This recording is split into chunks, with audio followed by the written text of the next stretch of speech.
أجمعين. أعوذ بالله من الشيطان الرجيم.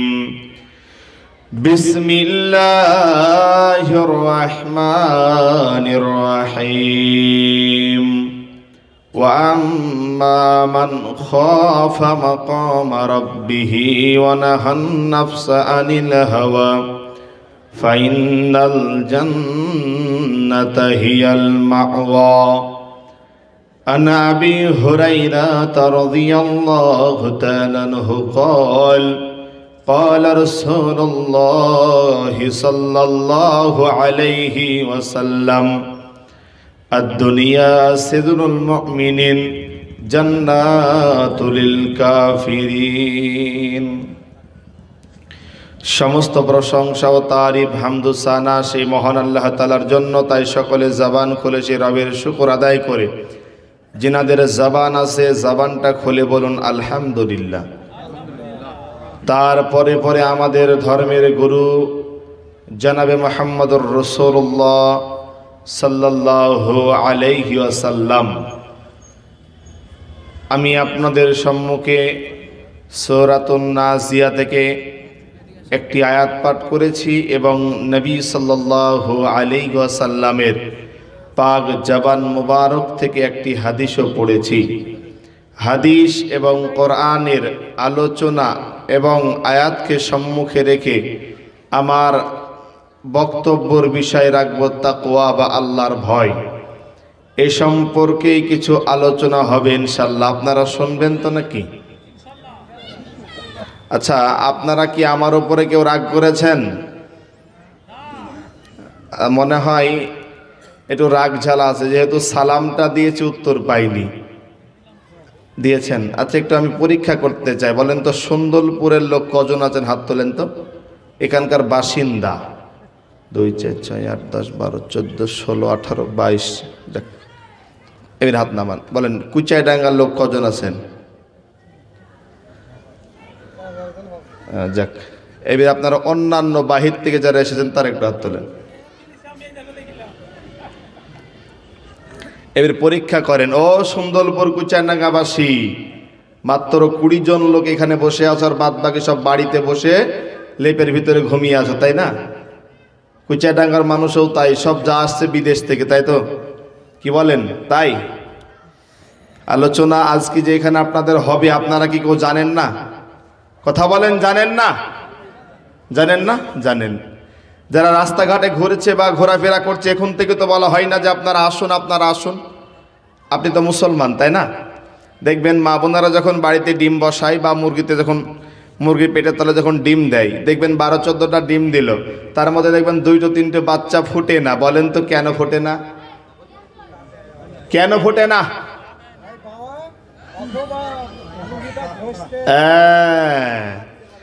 ওই ডিমের 1 নম্বর দোষ হলো ও মুরগির পেটের তলে থাকতে চায়নি। ও মনে করেছে এই ঝামেলা আমাদের প্রয়োজন নেই, দরকার নেই, আমরা বাজারে ঘুরবো, আমরা রাস্তাঘাটে জিলেবি ঝাল বড়া খাবো, অতএব তোমার এই ছায়ার তলে আমি থাকতে চাই না আজীবন। যদিও ওই ব্যক্তিটা ওই ডিম যেমন ফোটেনি, ঠিক আমরাও মনে করেছি যদি আমরা বাজার ঘাটে ঘুরবো আমাদের কপালে হিদায়াত এমনি এমনি চলে আসবে। বলুন আসবে? কথা বলেন, আসবে কি? ও মুসলমান, বলতে অবাক লাগে বাবা, আজকে কোরআন এবং হাদিসের আলোচনা যদি হয়, মুসলমানদেরকে বলা হয় আসো আসো আলোচনা শোনো, এমন একটা দিন চলে আসবে তোমাদের সামনে যেদিন তোমরা বলবে আল্লাহর কালামের একটু কথা যখন শুনতে পেতাম অনেকটা আমাদের ভালো হতো। ওই দিন কিন্তু একটাও মানুষ থাকবে না আল্লাহর কালামের কথা শোনানোর জন্য। কথা বলেন ঠিক কি না? একটু জোরে বলেন ঠিক কি না? অনেকক্ষণ ধরে আপনারা বসে আছেন, যে মানুষ কোড়ায় বসে আছেন আপনারা আগে বসবেন, সামনে বসবেন। আচ্ছা বলেন তো, যখন আপনারা কোথায় কন্ট্রোলে বা কোথাও লাইন দেন, আপনারা কোথায়, পেছে দাঁড়ান না সামনে দাঁড়ান? হাসপাতালে যখন যান লাইনটা কোথায় দাঁড়ান? আর জলসার সময় কি অবাক কাণ্ড না? মানে বুঝতে চাইছে যদি হুজুরের ওয়াজ ভালো হয় তো শুনবো, নাহলে ওইখান থেকে পালাবো, তাই তো নাকি? হ্যাঁ, তো যাই হোক আপনারা একটু গুছিয়ে আসেন, একটু সকলে মিলে তাকবীর দিই, লিল্লাহি তাকবীর, আল্লাহু আকবার। এ ভাই কারেন্ট চলে গেছে নাকি? হ্যাঁ ভাই একটু আগে আসেন। এই ভাগে যে পালিয়ে যায় না, এই কেউ পালায় না, আগে আসেন। হ্যাঁ তকবির দেন না গো, তকবিরটা দেন না। আল্লাহু আকবার। আল্লাহ কবুল করুক, আমিন। হ্যাঁ একটু ধৈর্য ধরেন, একটু যাক, জেনারেটরটা চালাক। হ্যাঁ তো যাক, অসুবিধা নাই। তো যাক ভাই জানেরা, আওয়াজ তো ঠিক আছে, মাশাআল্লাহ, আলহামদুলিল্লাহ।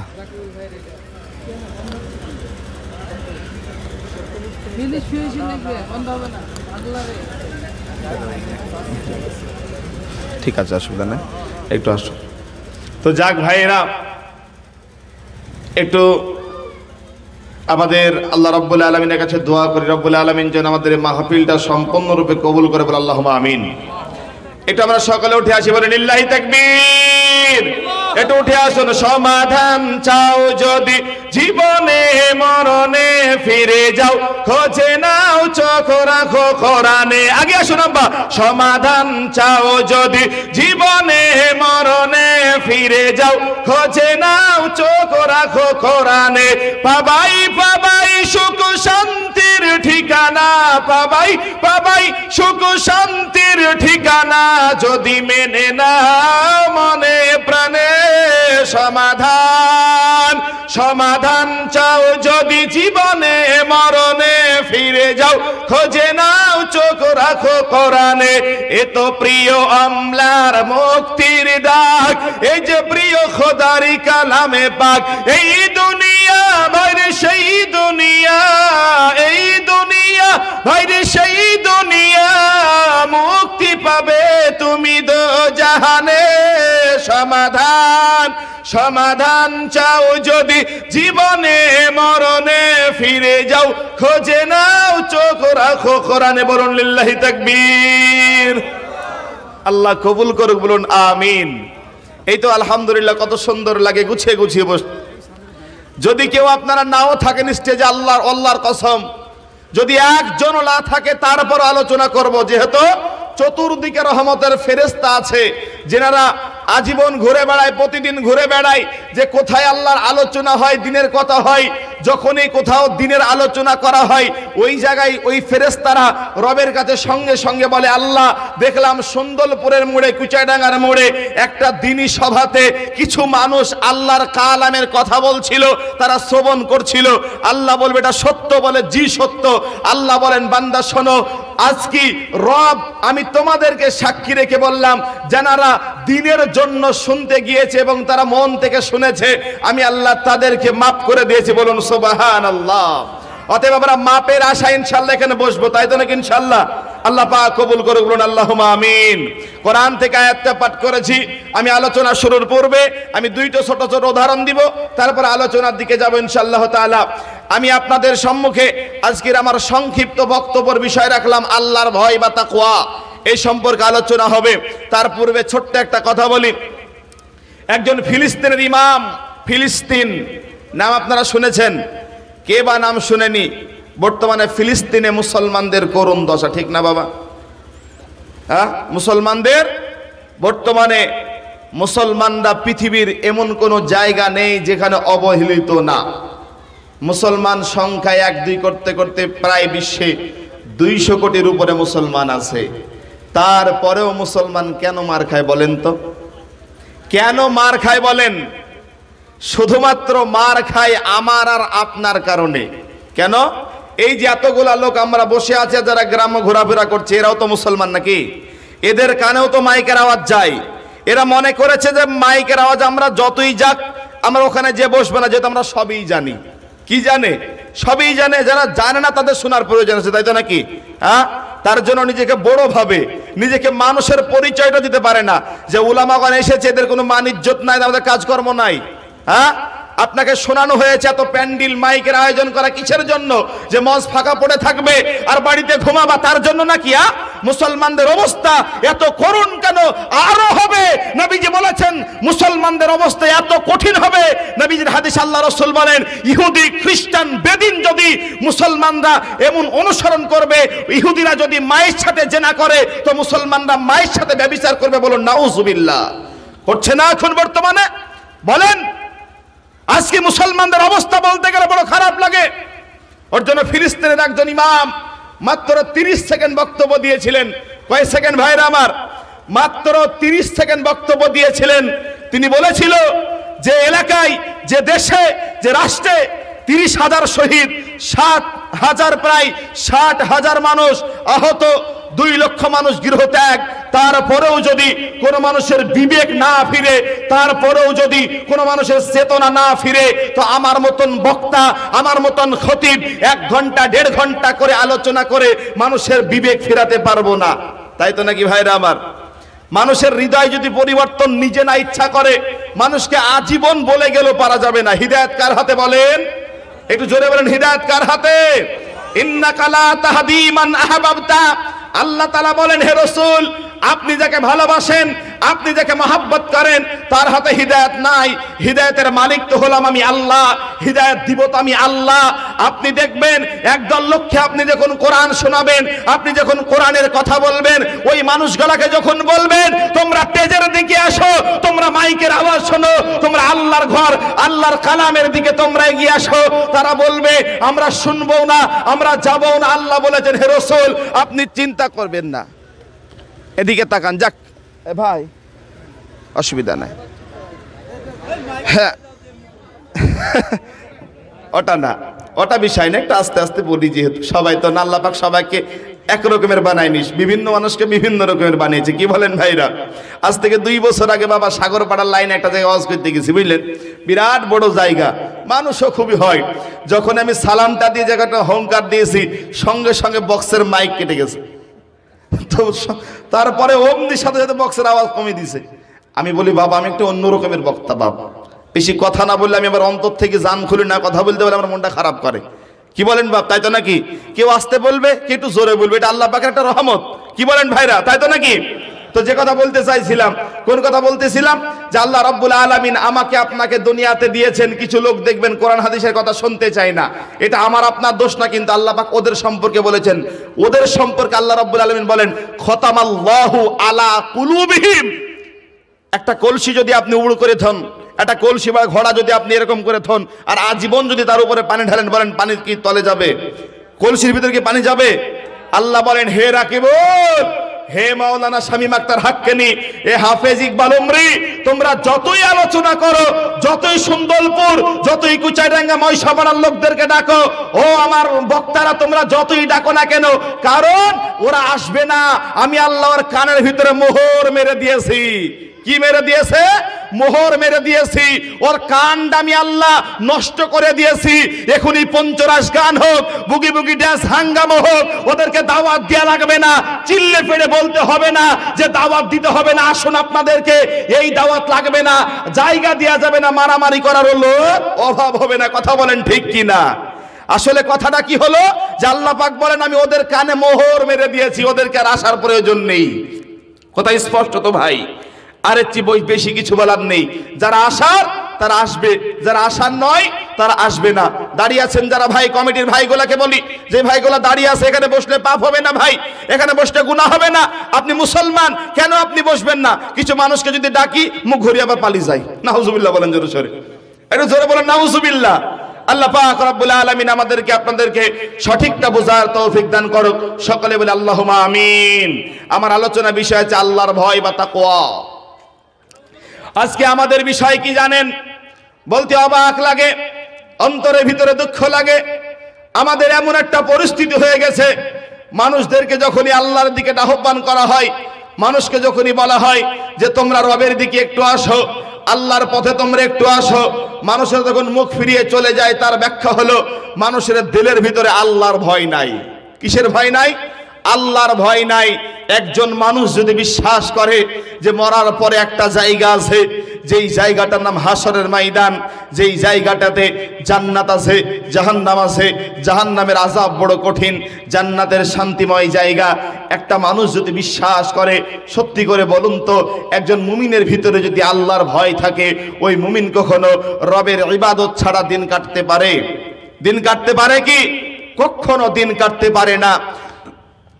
আল্লাহ রাব্বুল আলামিন বলেন, ইয়া আইয়ুহাল্লাযীনা আমানুত্তাকুল্লাহ, হে ঈমানদারেরা, হে বিশ্বাস যারা স্থাপন করেছো, হে পৃথিবীর মানুষেরা তোমরা শোনো, যারা আল্লাহকে বিশ্বাস করো, নবীকে বিশ্বাস করো, কোরআনকে বিশ্বাস করো, ফেরেশতাকে বিশ্বাস করো, আখিরাতকে বিশ্বাস করো, তাকদীরকে বিশ্বাস করো, আমার আল্লাহ এই সমস্ত মানুষগুলোকে ডেকে বলেছেন, ইয়া আইয়ুহাল্লাযীনা আমানুত্তাকুল্লাহ, হে ঈমানদারেরা তোমরা আল্লাহকে ভয় করো, হাক্কা তুকাতিহি ওয়ালা তামুতুন্না ইল্লা ওয়া আনতুম মুসলিমুন। হে ঈমানদারেরা তোমরা আল্লাহকে ভয় করার মতন ভয় করো, আদা ভয় করবে আর আদা ভয় করবে না, এটা কখনো হবে না। হে মুসলমানেরা তোমরা আল্লাহকে সম্পূর্ণ ভয় করো, হে আমার ঈমানদার ভাইরা তোমরা আল্লাহকে সম্পূর্ণ ভয় করো। আল্লাহ বলেন যারা রবকে ভয় করবে, যারা আল্লাহকে ভয় করবে, আমার আল্লাহ সূরা রহমানের ভিতরে বলেছেন ওয়ালিমান খাফা, অবশ্যই যারা রবকে ভয় করবে আমি আল্লাহ তার জন্য দুইটা জান্নাত রেডি করে রেখেছি। বলুন সুবহানাল্লাহ। আল্লাহকে ভয় করলে কয়টা জান্নাত? দুইটা জান্নাত রেডি করা আছে। যে ব্যক্তি আল্লাহকে ভয় করবে, আল্লাহ রাব্বুল আলামিন বলেন ওয়া আম্মা মান খাফা মাকাম রাব্বিহি ওয়া নাহান নাফসা আনিল হাওয়া ফাইনাল জান্নাতা হিয়াল মাওয়া। হে দুনিয়ার মানুষ, হে নদিয়া, হে গ্রামবাসী, হে সুন্দরপুর, হে কুচাডাঙ্গা গ্রামবাসী শুনে রাখো, তোমাদেরকে ডেকে আল্লাহ বলেছে ওয়া আম্মা মান খাফা মাকাম রাব্বিহি ওয়া নাহান নাফসা আনিল হাওয়া ফাইনাল জান্নাতা হিয়াল মাওয়া। যখন তোমার সামনে কোন হারাম কাজ চলে আসবে, যখন তোমার সামনে জেনা ব্যভিচার চলে আসবে, যখন আপনার সামনে সুদ চলে আসবে, ঘুষ চলে আসবে, তখন আপনার মনে মনে ভাবনা চিন্তা হবে পৃথিবীর কেউ আমার এই গুনাহের কাজ দেখে না, দেখে একজন, তিনি কে? একটু জবানটা খুলে বলুন, তিনি কে? পৃথিবীর কেউ জানে না, পৃথিবীর কেউ দেখে না, দেখেন একমাত্র আমার আল্লাহ। আমার আল্লাহ বলেন বান্দার যখন এইরকম চিন্তা হয়, এইরকম মন মানসিকতা হয়, তখন বান্দাকে আমার আল্লাহ ডেকে বলেছেন ও বান্দা, যখন আমি রবকে ভয় করে কোনো গুনাহের কাজ ছেড়ে দিবা, কোনো অন্যায় ছেড়ে দিবা, সুদ আমি খাবো না, দেখে আমার আল্লাহ, জেনা ব্যভিচার আমি করব না, দেখে আমার আল্লাহ, দুর্নীতি আমি করব না, দেখে আমার আল্লাহ, বেপরদায় আমি চলবো না, দেখে আমার আল্লাহ, আমি লোকের আল ঠেলবো না, দেখে আমার আল্লাহ, গ্রুপ লোনের আমি টিকিট কাটবো না, দেখে আমার আল্লাহ, লটারি কাটবো না, দেখে আমার আল্লাহ। এই রকম করে যখন আপনার অন্তরের ভিতরে ভয় সঞ্চয় হবে, আমার আল্লাহ বলেন ও বান্দা, তুমি তো রবকে ভয় করেছো, তোমার জন্য একটা প্রাইজ আমি কোরআনে ঘোষণা করে দিলাম। ও দুনিয়ার ইমানদার শোনো, ও আম্মা মান খাফা মাকাম রাব্বিহি ওয়া নাহান নাফসা আনিল হাওয়া ফাইনাল জান্নাতা হিয়াল মাওয়া। যারা রবকে ভয় করে গুনাহের কাজ যারা ছেড়ে দিবে, আমি আল্লাহ তার জন্য জান্নাতুল মাওয়া রেখে দিয়েছি। বলুন সুবহানাল্লাহ। তাহলে আল্লাহকে যারা ভয় করবে তার জন্য কি আছে বলেন? জান্নাতুল মাওয়া। একটু কথা বলেন, জান্নাতুল মাওয়া। তবে আমরা আল্লাহকে ভয় করব তো ইনশাআল্লাহ, নাকি? ইনশাআল্লাহ। হাদিস আপনাকে বলি, ওমর রাদিয়াল্লাহু তাআলা আনহু, ওমর নবীজির একজন বিখ্যাত সাহাবা। ওমর নাম শুনেছেন ওমরের?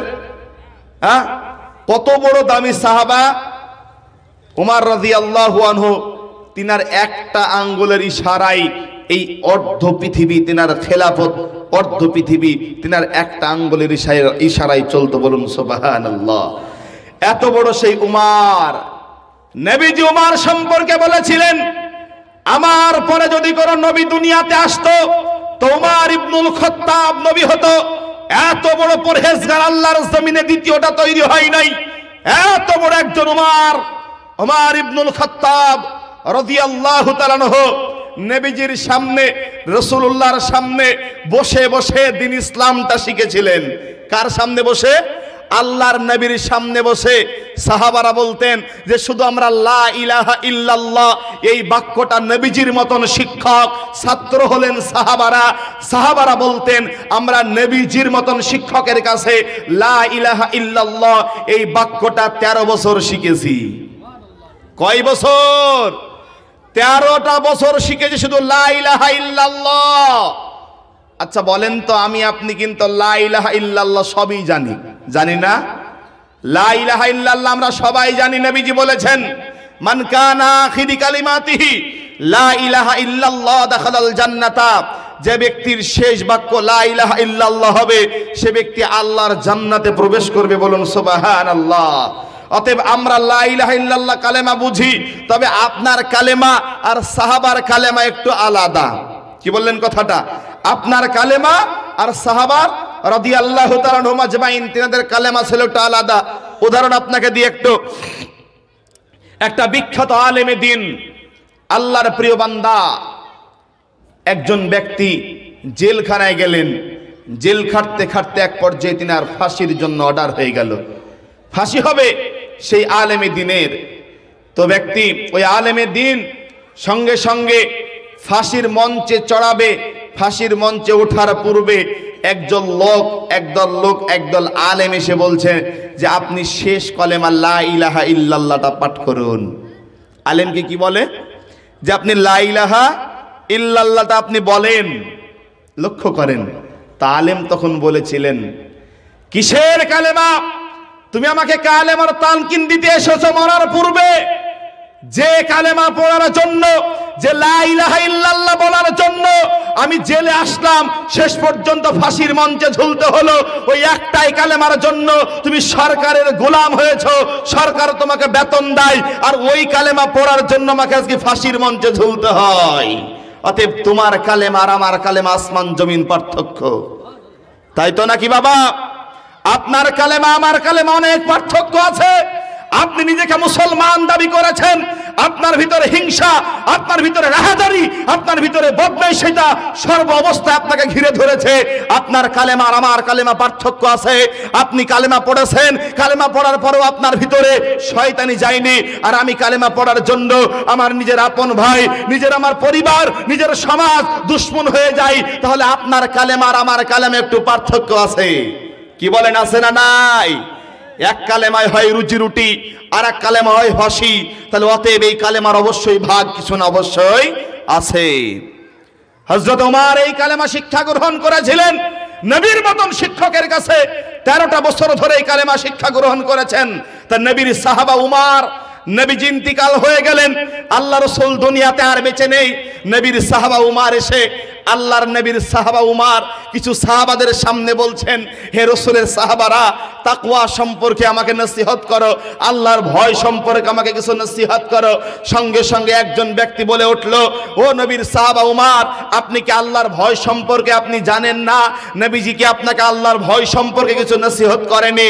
তখন ওমর রাদিয়াল্লাহু তাআলা আনহু বলেন, না, আপনি আমাকে আল্লাহর ভয় সম্পর্কে একটু বেশি করে নসিহত করুন। আচ্ছা, ওমরের প্রশ্নটা কি বলেন তো? আল্লাহর ভয় কাকে বলে এটা আপনি আমাকে বুঝিয়ে দেন। আচ্ছা, আলোচনা কি বিরক্ত লাগে আব্বা? ওমর রাদিয়াল্লাহু আনহু বলেন যে আল্লাহর ভয় কাহাকে বলে আপনি একটু বলেন। উমারকে তো উমার নবীজি বলেছেন, আমি জান্নাত ভ্রমণ করলাম, জান্নাতের ভিতরে দেখলাম একটি ঘর, যে ঘরটা আছে সোনা রূপ দিয়ে বানানো, যে ঘরের ভিতর থেকে মানুষ দেখা যায়, বাহির থেকে ভিতরে দেখা যায়, এত সুন্দর ঘর, এত চাকচিক্যময় ঘর। আমি জিজ্ঞেস করলাম, ও ভাই জিবরাইল, এই ঘরটা কার? এই ঘরটা কার তুমি বলো। তখন বলছে এই ঘরটা হলো একজন কুরাইশ যুবকের। তখন বলে সেই কুরাইশ যুবক কে? তখন বলে এই কুরাইশ যুবক হলো আপনার নবীর সাহাবা, অতএব আপনার সাহাবা হযরতে ওমর ফারুক। জোরে বলুন সুবহানাল্লাহ। নবীজি জ্যান্ত থাকা অবস্থায় ওমরকে শুনিয়ে দিয়েছিলেন, ওমর, তোমার জন্য আল্লাহর জান্নাতে ঘর দেখে এসেছি। এই ওমর ইবনুল খাত্তাব রাদিয়াল্লাহু তাআলা আনহু, কই আল্লাহর ভয় তাদের ভিতরে ছিল। ওমর বলতেন, যদি মিশরের প্রান্তে একটি কুকুর যদি না খেতে পেয়ে মারা যায়, আমি ওমরকে কিয়ামতের দিন আল্লাহর সামনে জবাবদিহি করতে হবে। ওমরের কাছে কিছু লোক দূর থেকে এসে এসেছে উমারকে দেখতে, উমারের সঙ্গে দেখা করবে। একজন ব্যক্তিকে জিজ্ঞেস করলো রাজ দরবারে এসে, তোমাদের নেতা উমার কোথায় আছে?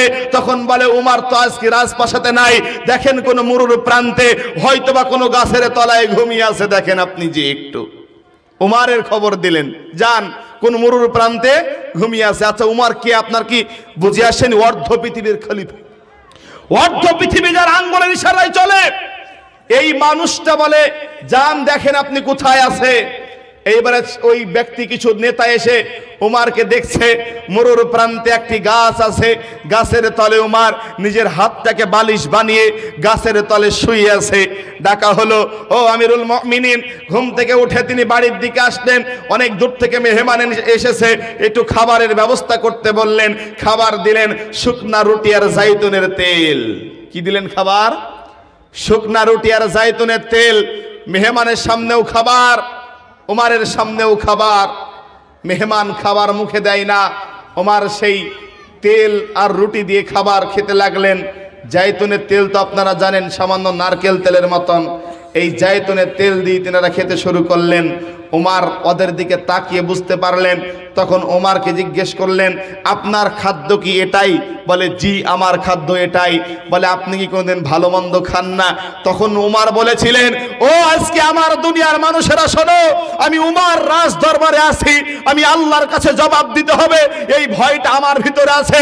আমি উমার যদি ভালো মন্দ মাছ মাংস দিয়ে আমি খাদ্য ভক্ষণ করি, আমার গরিব যারা আমার রাজ্যে বাস করে, যারা অসহায় গরিব, তেনারা বছরে একবার হয়তো মাংস জুটে না, মাছ জুটে না। অতএব আমি উমার যেদিন প্রতিটি মানুষের মুখে খাবারের গোস্তের টুকরা তুলতে দিতে পারবো, আমি ওই দিন আমি মাংসের টুকরা মুখে দিব। জোরে বলুন সুবহানাল্লাহ। ইনি ছিলেন সেই আমিরুল মুমিনিন খলিফাতুল মুসলিমিন উমার ইবনুল খাত্তাব। উমার বলেন, ও নবীর সাহাবারা, আল্লাহর ভয় সম্পর্কে আমাকে ওয়াজ নসিহত করো। আল্লাহর ভয় এটা কি জিনিস আমাকে একটু তোমরা শুনিয়ে দাও। তখন একজন সাহাবা বলছেন, ও আমিরুল মুমিনিন, ও খলিফাতুল মুসলিমিন, ও উমার, আপনি কি কোনোদিন দুই পেই রাস্তার আল দিয়ে হেঁটেছেন? দুই পেই রাস্তার আল দিয়ে কোনোদিন কি আপনি চলেছেন? বলে জি আমি দুই পেই রাস্তার আল দিয়ে হেঁটেছি। একজন সাহাবা বলেন, ও উমার, দুই পেই রাস্তার আলের দিকে যদি একদিকে কাটা আর একদিকে কাটা, দুই দিকে কাটা জাতীয় গাছ আছে, আপনি কি করে চলবেন? উমার বলেন, আমি এমন করে চলবো আমার যেন গাটা না লেগে যায়, কাটা যেন আমার গায়ে না লেগে যায়, কাটা যেন আমার গায়ে না ফুটে যায়। আমি আমার গাটাকে, আমি আমার পোশাকটাকে জড়ো করে নিয়ে চলে যাব। সঙ্গে সঙ্গে একজন ব্যক্তি ডেকে বলেন, ও আমিরুল মুমিনিন খলিফাতুল মুসলিমিন, এটাই হলো আল্লাহর ভয়, এটাই হলো রবের ভয়, এটাই হলো তাকওয়া। যখন তুমি দুনিয়া নামক একটা জায়গাতে চলবে, তোমার সামনে চলে আসবে জেনা ব্যভিচার, তখন তুমি নিজেকে গুটিয়ে নিবা। যখন তুমি চলবে, এই যে চলছে ফিস্ট, এই যে চলছে পিকনিক, যুবকদেরকে বলছি, যখন তোমার সামনে বন্ধু বলবে যে তুমি চলো আজকে আমার সঙ্গে পিকনিকে যেতে হবে, ফিস্ট করতে হবে, তখন তুমি ভয় করে রবের কাছে তুমি চলে আসবা, না এই পাপটা করলে আল্লাহ আমাকে দেখবে। এটাই হলো মূলত আল্লাহর ভয়। এটাই কার ভয়? আল্লাহর ভয়। তাহলে স্পষ্ট হলাম যে আল্লাহর ভয় কাহাকে বলে? আল্লাহর ভয় কাকে বলে? তাকওয়া কাহাকে বলে? মুহাদ্দিসগণ এক কথাই বলেছেন, সমস্ত গুনাহ থেকে ফিরে আসার নাম হলো তাকওয়া। বলুন সুবহানাল্লাহ, একটু জোরে বলুন সুবহানাল্লাহ। অতএব নিজেকে হেফাজত করতে হবে পাপ থেকে, নিজেকে মুক্ত রাখতে হবে পাপ থেকে। পাপ থেকে মুক্ত রাখবেন কি করে? আপনার তো গুনাহ হয়ে যায়, তার মানে হলো আপনার ভিতরে রবের মূল ভয়টা নেই, এখনো রবের ভয় আপনার হৃদয়ে পৌঁছায়নি। আপনার যদি ভয় থাকতো অবশ্যই আপনি দুনিয়াতে মূল্যবান মানুষ হতেন, তাই তো নাকি বাবা? মূল্যবান মানুষ হতেন। দেখবেন একটা বাংলায় কথা আছে, সঙ্গ দোষে লোহাও ভাসে। ভাই লোহা কি ভাসে? পানি থেকে লোহা ভাসে। লোহা ভাসে কেন বলেন? যখন একটা শোলা পানির উপরে দিবেন, শোলার উপরে আপনি পেরেক অথবা লোহা থবেন, দেখবেন লোহাটাও ভাসছে। সঙ্গ যদি ভালো হয় আপনার ব্যবহার ভালো হবে। আপনার বন্ধুকে দেখে বুঝে নিব আপনি কি প্রকৃতির মানুষ।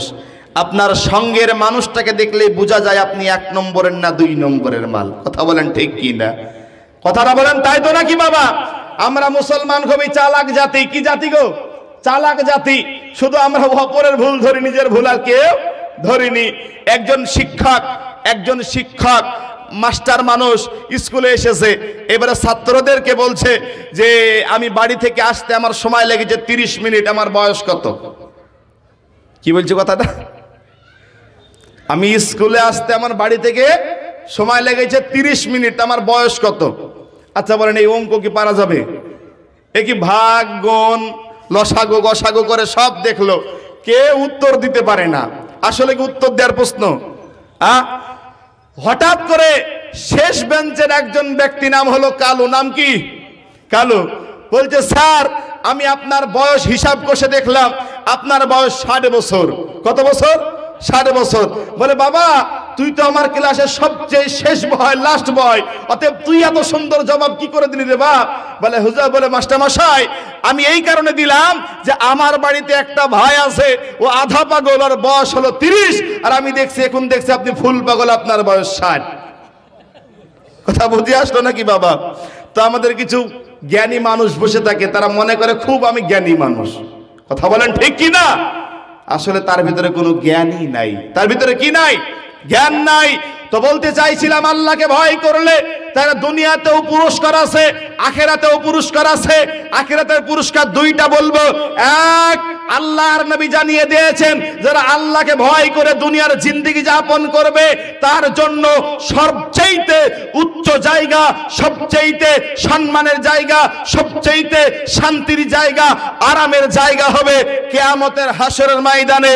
আল্লাহর নবী বলেন, সহিহুল বুখারী হাদিস নম্বর 660, হাদিসের রাবি হলো আবু হুরায়রা রাদিয়াল্লাহু তাআলা আনহু। আবু হুরায়রা বলেন, আল্লাহ রাসূল বলেছেন, কিয়ামতের ময়দানে আল্লাহ তাআলার আরশের নিচে 7 শ্রেণী মানুষ আল্লাহর ছায়া তলে জায়গা পাবে। বলুন তো, আরশে আযমের নিচে কয় শ্রেণী মানুষ জায়গা পাবে? কয় শ্রেণী মানুষ?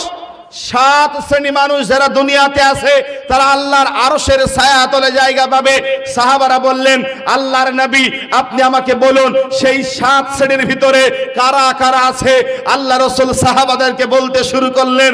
আল্লাহর নবী বলেন, হাসরের বর্ণনা আপনারা শুনেছেন, হাসরের মাঠ কত ভয়ঙ্কর, হাসরের মাঠ কত ভয়ঙ্কর আপনারা সকলেই জানেন। হাসরের ময়দানটা এত ভয়ঙ্কর হবে, কোরআন জানিয়ে দিয়েছেন, ওয়াতারান নাস সুকারা, ওই দিন মানুষগুলোকে মাতালের মতন দেখবে, তারা মদ পান করেনি, তারা মাতাল হয়ে যায়নি। আল্লাহ তাআলা সূরা হজ্জের 2 নম্বর আয়াতে বললেন, ওই দিন তার মা, একটা গর্ভবতী মহিলা গর্ভপাত করে ফেলবে। আল্লাহর আযাব দেখে ওই আসমানের সূর্যটা জমিনের উপরে নেমে আসবে, গোটা হাসরের ময়দানটা পুরো তামা হয়ে যাবে। গোটা হাসরবাসী একটাই কথা থাকবে, ইয়া নাফসি ইয়া নাফসি, আমরা কোথায় যাব, কে আমাদেরকে দেখবে, কার আমরা আশ্রয় জায়গা পাবো? একটাই জিকির থাকবে, ইয়া নাফসি ইয়া নাফসি। আল্লাহর নবী বলেন, ওই সময় মানুষের এতটাই কঠিন হয়ে যাবে, ওই সময় একটা শিশু বৃদ্ধই পরিণত হয়ে যাবে। আল্লাহর আযাব দেখে এত কঠিন জায়গা হবে, মা তার সন্তানকে বলবে, তোমাকে আমি চিনি না, তোমার পরিচয় আমি জানি না। কোরআন বলল, আল্লাহ তাআলা কোরআনে বলে দিয়েছেন, ওই দিন তার মা তার সন্তানকে বলবে, আমি আজকে তোমাকে চিনি না, দুনিয়াতে তোমাকে জন্ম দিইনি। কোরআন জানিয়ে দিয়েছেন, ইয়াসআলু হামিমুন হামিমা, কেউ কারোর পরিচয় দিবে না, কেউ কারোর সঙ্গী হবে না, কোন বন্ধু কারোর বন্ধুর সঙ্গী হবে না, কোন বন্ধু তার বন্ধুর পাশে থাকবে না। কোরআন বলেছে, ইয়াউমা ইয়াফিরুল মারউ মিন আখি ওয়া উম্মিহি ওয়া আবি ওয়া সাহিবাতিহি ওয়া বানি। ওই দিন মা তার সন্তানের কাছে যে বলবে, ও আমার গর্ভধারিণী মা, ও আমার দুধ দিয়া মা, ও আমার মা, কলিজার মা, আমি তোমার সন্তান, আমি দুনিয়াতে তোমার সন্তান নামে পরিচয় হয়েছি, একটু তোমার পদতলে একটু জায়গা দে মা। তখন মা বলবে, আমি দুনিয়াতে বিবাহ করিনি। বাপের কাছে যে বলবে, ও আমার আব্বা জান, আপনি আমাকে মানুষ করবার জন্য নিজের মাথার ঘাম পায়ে ফেলে দিন রাত 24টা ঘন্টা আপনি মানুষ করেছেন, আমাকে কাজ করেছেন, কাজ করে আপনি আমাকে মানুষ করিয়েছেন, একটু আমাকে পরিচয়টা আপনি দেন। ওই দিন বাপ বলবে, আমার কোনো দুনিয়াতে বেটা পরিচয় দিবে না, বেটা ছিল না এই বলে অস্বীকার করবে। পৃথিবীর ভিতরে শ্রেষ্ঠ শ্রেষ্ঠ জিনিস হলো মা। মা আপনাকে পরিচয় দিবে না, নিজের সন্তান নিজের মায়ের চাইতেও, মায়ের সন্তান নিজের জানের চাইতেও মায়ের কাছে দাম বেশি হয়। ওই মা বলবে বেটা আজকে তোমাদেরকে আমি চিনি না, আজকে তোমাকে আমি জানি না। অতএব সেই অবস্থাতে আমাকে আপনাকে যেতে হবে হাসরের ময়দানে, কিয়ামতের ময়দানে। রব্বুল আলামিন বলবেন ওই দিন কোনো মানুষের ছায়া থাকবে না, কোনো আরশে আজিমের নিচে ছায়া থাকবে না, শুধুমাত্র আল্লাহর আরশের ছায়া ব্যতীত কোথাও কোনো ছায়া থাকবে না। এই আরশে আজিমের নিচে এমনও ভাগ্যবান দুনিয়াতে ছিল, ওই 7 শ্রেণী মানুষকে আল্লাহ তাআলা আরশে আজিমের নিচে জায়গা দিবে। বলুন সুবহানাল্লাহ। কয় শ্রেণী মানুষকে ভাইজান আমার? 7 শ্রেণী মানুষকে। এক সময় সংক্ষিপ্ত ছেড়ে দিয়ে বলবো টাইমের ভিতরে, যেহেতু আমার পরে অনেক ভালো ভালো আলোচক বক্তা আছেন, কোরআন এবং হাদিসের কথা বলবে। এক, নবীজি বলেন ইমামুল আদাল, ন্যায় পরায়ণ বিচারক, দুনিয়াতে ন্যায় পরায়ণ ভাবে বিচার করেছিল। 2, ওই ব্যক্তি যে ব্যক্তি আল্লাহর জন্য সম্পর্ক করেছিল এবং আল্লাহর জন্য সম্পর্ক নষ্ট করেছিল। 3, ওই ব্যক্তি যে ব্যক্তি ছোট কাল থেকে যৌবনকালটা আল্লাহর রাস্তায় কাটিয়ে দিয়েছে, ওই যুবক আল্লাহর আরশে আজিমের নিচে ছায়াতলে জায়গা পাবে। 4, নবীজি বলেন ওই ব্যক্তি যে ব্যক্তির অন্তরটা, যে ব্যক্তির কলবটা সদা সর্বদাই আল্লাহ তাআলার মসজিদের সাথে লেগে থাকতো, মসজিদের সাথে সম্পর্ক থাকতো, ওই ব্যক্তি আল্লাহর আরশের ছায়াতলে জায়গা পাবে।